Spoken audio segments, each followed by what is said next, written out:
it's Tuesday Wrestling, and you all know what that means. That means we're going to be doing NWA Powerrr. As you know, this coming weekend, NWA hates the Chase Center for the annual 2-day show, NWA 75. So anything could happen from here on out. But also we got NXT Heatwave. The NXT title is defended. The Heritage Cup is defended. But we also got Ivy Niles versus Ava Reigns. A whole lot of things could happen during this entire time. But also we got some news updates to tell about what's been going on in the world of pro wrestling, such as what events or promotions are thrown out, who is booked, what matches are set, any injured wrestlers, or any wrestlers are signing with any company, or who is going to be retiring, the whole enchilada. So let's get ready for another episode of the Deleted Wrestle Zone.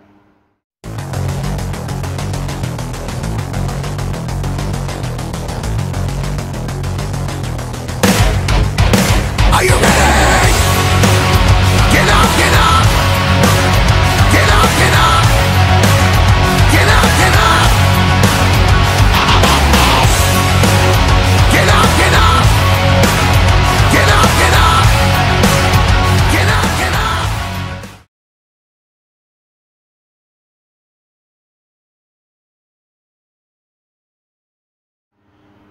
Welcome everybody to Deleted Wrestle Zone, all things that is pro wrestling with AEW, NXT, New Japan Pro Wrestling, Impact Wrestling, the National Wrestling Alliance, various promotions, wrestlers, matches, and championships. I am your host, Gerard here. So, if you are new to the channel, welcome. So if you like pro wrestling in general, this is the channel for you. So if you like what you see about every review we do, please subscribe to us. We'll be doing a lot of reviews daily, and of course some news updates along the way and various other things. If you like this episode, please give us a like or give us a nice comment down in the bottom. So let's begin with our very first review, NWA Powerrr, which is the go home show before we head to their annual NWA 75 show. Now, NWA Powerrr, as you know, we started out with a 6-man tag team match. We got the Spectaculars, Brady Pierce, Russ and Rolando Freeman taking on the Fixers, Wrecking Ball Legursky, Mike Braley, Matt Vine. This is a very interesting matchup. Now, however, much of this matchup, it was really funny because, of course, Matt Vine, well, he's not 100% Fixer type. Let's just say he's like let's call him like the Leo of the Lethal Weapon, you know. So basically that's what it was been going on. But however, Rolando, who's the shortest and smallest person, tried to hang on to them, but however, he got sandwiched at the end.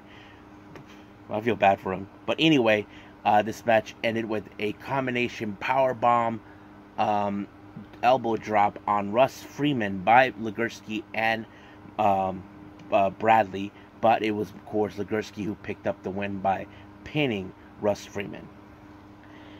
Now we do get a next match. We have the Outlanders versus the Father and Eric Jackson. Now Eric Jackson has now changed a little bit of his attitude. It seems that he's now stepping into the Father bandwagon along with his main squeeze, Angelina Love. But however, I wasn't expecting this match to go to the Outlanders. I was expecting like possibly this match going with Father and Eric Jackson, since they're basically bringing up a new type of attitude. But somehow they were it was of course a combination neck breaker on Eric Jackson to pick up the win to defeat both Father and Eric Jackson.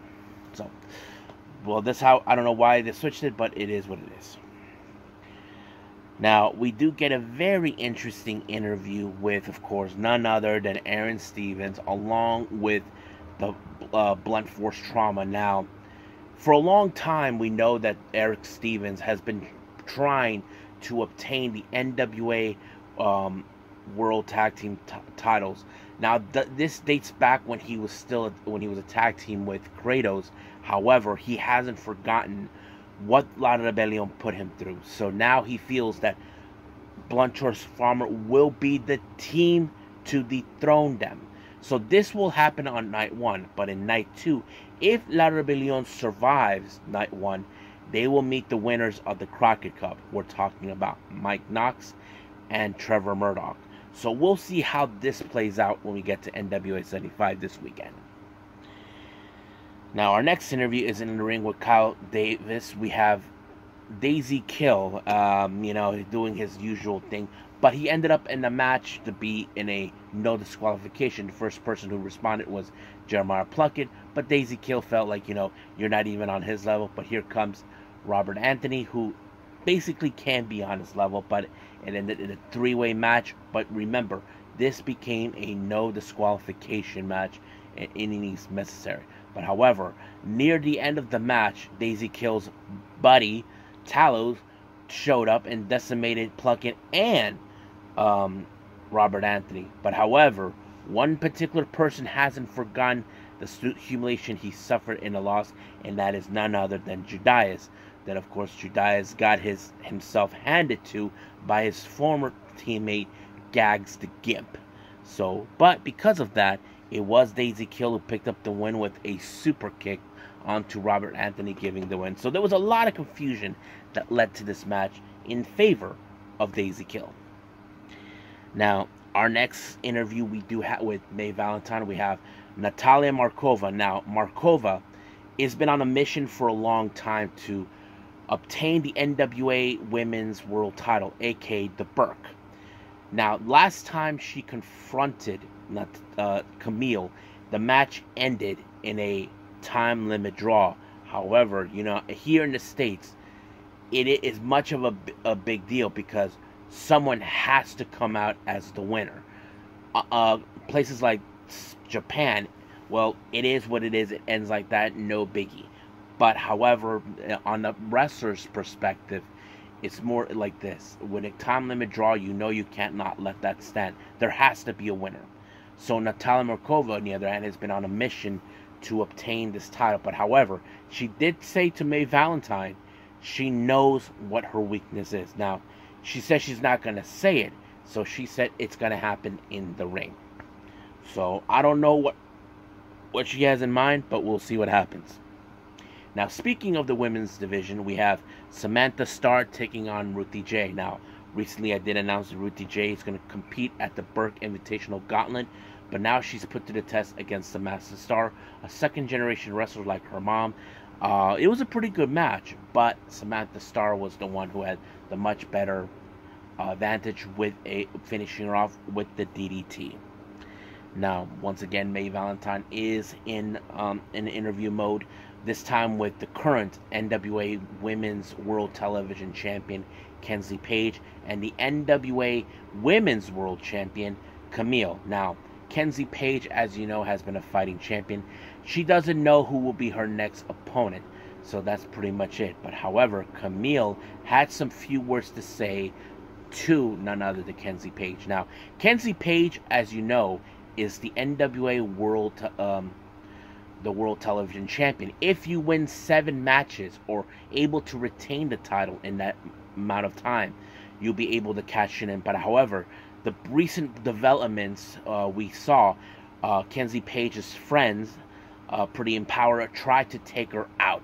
So it's no secret that maybe the possibilities that Kenzie Page will cash in her NWA Women's World Championship and obtain the Burke. But however, Camille is no stupid, so she knows that. But she did say, Kenzie Page, you're good in the ring, but what I don't like is how you act on it.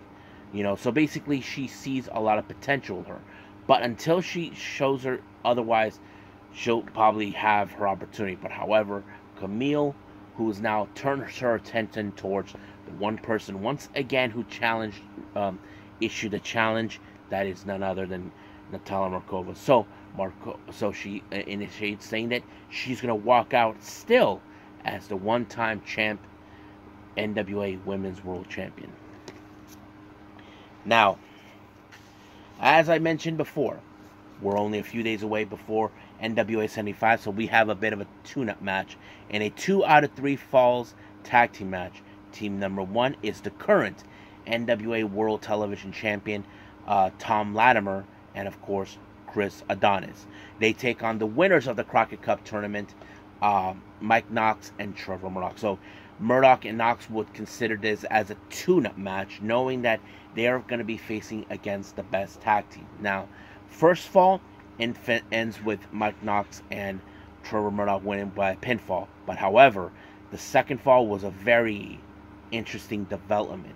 Because of the loss, Chris Adonis put his tag partner Tom Latimer in a master lock, putting him out, and of course allowing for Mike Knox to pick up the win. However, it appears that maybe this is just the beginning. Probably Adonis would like the challenge for the NWA World Television Champion, but keep in mind, Tom Latimer will definitely want to hold that, because one day he would like the challenge for the NWA World title. So we'll see how that turns out in the end.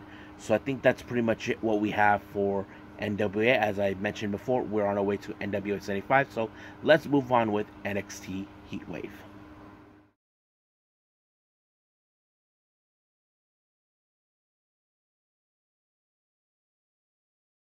Okay, NXT Heatwave.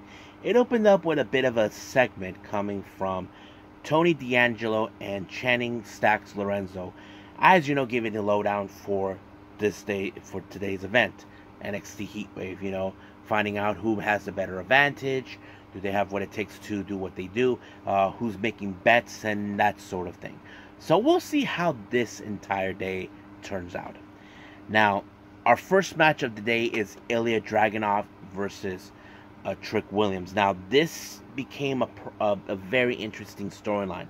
Ever since Ilya Dragunov made his appearance in NXT, he had one goal in mind, and that is the NXT Championship. Now, currently, Carmelo Hayes has it. However, recently, Carmelo Hayes was able to retain that title from Ilya Dragunov. But however, during that time, before that match, Ilya Dragunov was considering Trick Williams, Carmelo Hayes' buddy, as a sidekick. Now, of course, Trick Williams will not take it lightly. Now, Carmelo Hayes, who's been a very good friend to Trick, often say that he's not. But however, Trick Williams feels deep down in his very soul that people will look at him that way. So he's trying to tell him, I need to stand in my 2 feet. So Carmelo Hayes realized that he's right. He has to stand on his 2 feet. He cannot be relying on him so much, so he knows that he will show him respect and support no matter what. But however, this was a much brutal match. If you guys ever seen Ilya Dragunov, the guy is a freaking beast. That he will put you out of your misery no matter what, and that's exactly what he did when he put him out with a forearm right in his back of the head, giving him the win. Now, Tyler Bate, as you know, he was dealing with a little emotional distress after Dabba-Kato attacked him. But however, Nathan Frazier shows up because he felt that he needs someone to watch his back, knowing that he's facing Noam Dar for the NXT champion, for the NXT Heritage Cup. So basically, that's what he's going to do. Now, our next match, we have Ivy Nile versus Ava Reigns. Now, this feud between Diamond Mine and Schism has been going on for a long time. Now, when the Dyad were able to defeat the Creed brothers, they were able to, you know, get rid of them one way or the other. But recently, the Dyad has been having paranoid thoughts to believe that, of course, the Creed brothers were behind this. But, of course, the Creed brothers decided to play some games of their own, saying that they weren't there, and, of course, Ivy Nile was caught in the middle of this. So that was pretty much what happened. So, Ivy Nile put, of course, Ava Reigns in this Dragon Sleeper. Then Schism decided to show an attack. But, however, Ava Reigns was able to be pulled out and all this and that. But later on, we did see Ivy Niles confronted Ava Reigns with two members of the Schism, or as we thought, it turned out to be none other than Julius and Brutus. However, their mission is not done yet. They decided to set up a match against the Dyad to reinstate themselves. But of course, the Dyad did not like that. But Brutus decided that it was best that they put this match into a steel cage match to keep the members of Schism out. But however, when the Dyad and Joe Gacy found out what was going on, they felt that nothing's going to stop them. But The Dyad are 100% confident, saying that they made the biggest mistake by asking this match, saying you may have locked the members of Schism, but you have no idea who you're being locked into. The obvious thing, I don't think the Creed brothers care or they show any fear. So we'll see what happens until that time. Now our next segment, we see Wesley along with Dragunov. Now Dragunov, who looks more like he had a big fight, apparently he pissed off Wesley, saying that he is the one who should be carrying the title. But Ilya Dragunov doesn't believe that Wesley has what it takes to step up into the same caliber as Carmelo Hayes. Now, we have seen Wesley, who's been a fighting champion, as a North American champion on various occasions. But we'll get to that match as soon as possible. Now, our next match is the Heritage Cup between Noam Dar and Nathan Frazier. Now, I can tell you this, during the second round, it was Dar who picked up the win. Fourth round, it was, of course, Frazier. But the last round, that's where it got interesting. Of course, freaking Metaphor was going to show up and interfere in this. And, of course, allowing for Noam Dar to finally obtain the original NXT Heritage Cup. However, at the end, he received a letter for a Heritage Cup committee where they're going to do a tournament. And then he goes out that he doesn't need to defend it. But the obvious question is, who is going to participate in this? Well, we'll just wait and see when we get there. Now, Tiffany Stratton, who has nothing to do as our current NXT Women's Champion, goes out of her way saying that she's not going to defend it. But however, it appears others have a different state of opinion. We have Gigi Dolan, Kiana James, Brianna Blair Davenport, and Roxanne Perez. But however, Roxanne Perez gave Tiffany Stratton a piece of her mind by punching her in the face. And of course, Tiffany Stratton, who has been determined not to defend that title no matter what, treating the title as an accessory, basically is not having it. And not to mention, she feels that Roxanne Perez is irrelevant. As you know, she used to be the former NXT Women's title, but she lost that belt in a ladder match towards Indy Hartwell. So we'll see what happens. So the obvious question does tell, who will be the person to challenge Tiffany Stratton? Will it be Gigi? Will it be Kiana James, Davenport, or Perez? Well, we just don't know. That's going to be hard to handle. Now, our next match, we have a mixed tag team match. Rhea Ripley along with Dirty Dom taking on Dragon Lee and Lyria Valkyria. I thought this match was pretty good. However, Rhea Ripley, we did see her. She took out, of course, Lyria Valkyria, thinking that everything will go in their way. Unfortunately, someone from Rhea Ripley's past showed up and decided to take matters in her own hands. But it did give, of course, Dragon Lee the momentum that he needs to pin Dom. However, wherever Rhea Ripley goes, Raquel Gonzalez will not be far. Don't forget, she is challenging for the WWE Women's title at Payback. So basically, Rhea Ripley should be concerned now. Now, Hayes and Williams, of course, met up in the back. Of course, Williams felt like, he was disappointed. But I'm going to skip a little bit about this one. You may have noticed what Williams was watching. Yeah, you did notice he was watching the NXT title. Now, there is no doubt in my mind that sooner or later, Williams will proceed for that belt. I feel like he should proceed for the North American title, which kind of not follow in his footsteps, but try to put himself some reputation into this. So I think he should do that, but we'll see what the future holds for him. Now, Thea Hale, who, as you know, was not happy with the result of what happened in her match against Jacy Jayne. Well, apparently Jacy Jayne decided to give her words of wisdom, if you know what I mean. But we'll see how that turns out.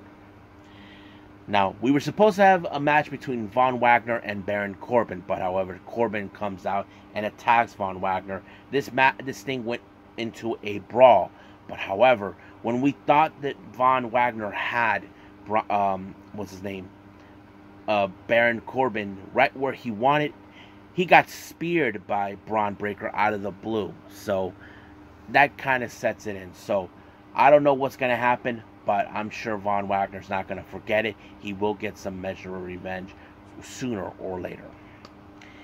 Now, our main event, we have the NXT title. I have to say, this was another masterpiece, in my opinion. I mean, if you look at it, these two men had faced each other before when Hayes was the North American title champion, the North American champion, and now Wesley then took that belt.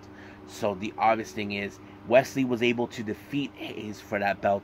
Could he do this with the NXT title? Well, I have to say he had a fantastic performance, showing that this is why he can hang with guys like Carmelo Hayes.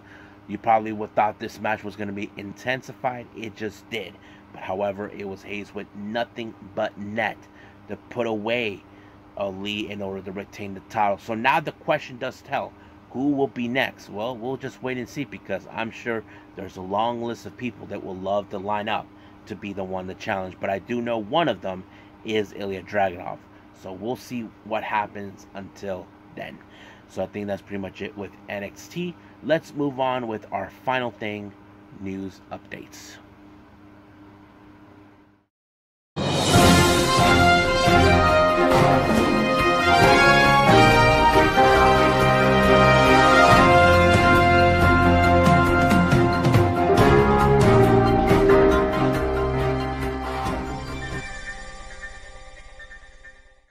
Okay, welcome to our news updates. So, this is what we have so far. For our GCW updates, for the UK in September, it was now told that Jordan Oliver will participate in this particular show. Now, for the Crush Up event that takes place on September 10th, Rina Yamashita will be facing off against Speedball Mike Bailey. Later, it was announced that GCW will be making their way back to Atlantic City for Fight Club for 2-day shows. Now, one of these days does feature the Art of War games between GCW and Freedoms.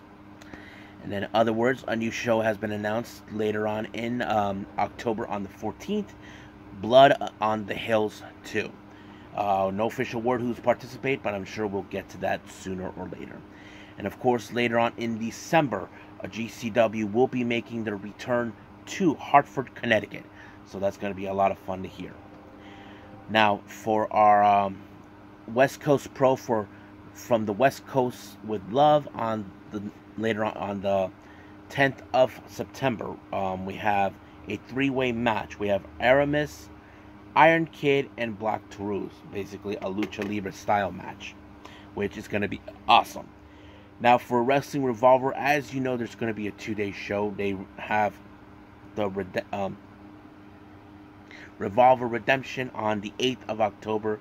Announced that Ace Romero, who we haven't seen for quite some time, will be facing off against Zoe Sky. Now, for our New Japan stuff, Royal Quest on the 14th of October, it was announced that, of course, the Stone Pitbull Tomohiro Ishii will be involved in this particular show. Now, for the Destruction event, it takes place also in November, on October on the 9th. The IWGP Junior Heavyweight title will be defended in a 3-way. So Hiramu will defend the title against Speedball Mike Bailey and, of course, Leo Rush. Excellent news here for all of you guys know. Jim Ross has announced that he no longer has cancer in the tibia. If you guys remember, he was out for quite some time due to getting treatment. So now he is clear from all that. So congratulations, JR. We're happy for you. Now, interesting news have developed. If you may or may not have heard, it was announced that Rey Fenix will not be able to participate in the upcoming All In show in Wembley Stadium. Now, the initial assumption that many people would presume that it had something to do with injury. However, that's not the case. It was later revealed that, of course, this was the result of visa issues. Now, things like this has happened before in the past with wrestlers who are trying to go international. It's still no clearing what was the issue, but apparently I do know that Tony Khan may have a backup plan just in case if something like this happens. So we'll see. Now, you may have remembered I mentioned that Drew Parker, who's well known as a deathmatch wrestler, announced that he was going to be retiring. Pro Wrestling Freedoms made that announcement. But what's their name? Big Japan Pro Wrestling decided to give a little statement about Drew Parker. This is what they have to say. We have sad news. Former BJW wrestler Drew Parker has announced his retirement. He was a BJW for about 3 years, rising to the top, becoming the BJW Deathmatch Heavyweight Champion and the first foreigner to win the Ikki Townsend tournament. You know, that is true. I did watch that tournament. He won it completely. Drew Parker, who many people wouldn't consider him one of the best deathmatch wrestlers. This guy, he treated deathmatch wrestling like an art form. And there's no doubt about that. So I think that's what I like about it.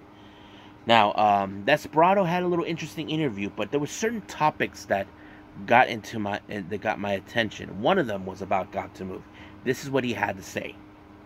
You can wrestle on mats on the street, like Got to Move, or to do it in their little Choco Plaza place. Death matches too. I don't think it makes sense to paint yourself into a box. It's a wide ocean, and I want to dip my toes in all of it. Now, it's true about what Desperado says.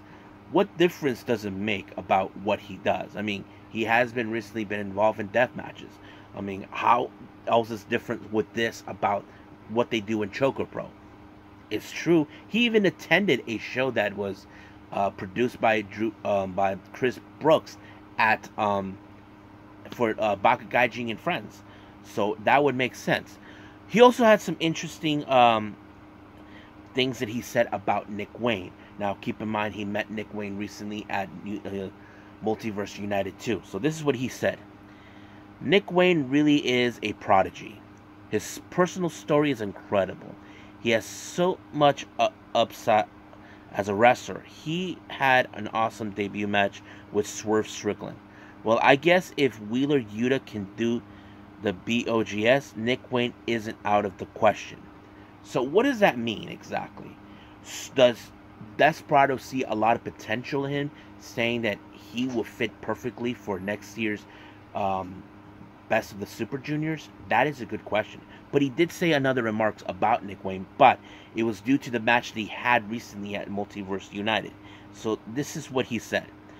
If we can get Mao, Nick Wayne, and Jordan Oliver in the Best of the Super Juniors next year, this match will turn out to have been pretty important. I have to say I agree with Desperado. I mean, Desperado has been one of the best junior heavyweight competitors in the world. Not to mention, he may have been looked at as the top guy, but he never considered him as the top guy. He just considered himself as just a wrestler doing his best of his ability as a junior heavyweight competitor. Remember, he was a target by many wrestlers who wanted a piece of him, and amongst them was Francisco Cara, who has been one of the best junior heavyweight competitors. So we'll see what happens until then. What else do we do? Oh, interesting developments has come around. If you guys know this or not, Miyu Amasaki, by many overseas fans, are referring to as Kevin. Now, personally, I feel like that was a bit of offensive, but apparently they have a theory about this. Amasaki believes that the only reason they're calling her Kevin was because there's too many Miyus around. So it would make sense why, but we'll see about that. So I'm trying to see which one. I know there's Miyu Yamashita. I'm trying to figure out who else is another Miyu out there to follow, but we'll see. Now, the last thing we want is, is August 23rd. We want to give a congratulations for a 15-year anniversary to Miyako Matsumoto and Tsukasa Fujimoto. Now, if you guys are familiarized with these two ladies, Miyako Matsumoto has been well known in the deathmatch scene, but also participated in Ice Ribbon and she recently, for the last couple of years, has participated as a freelance wrestler.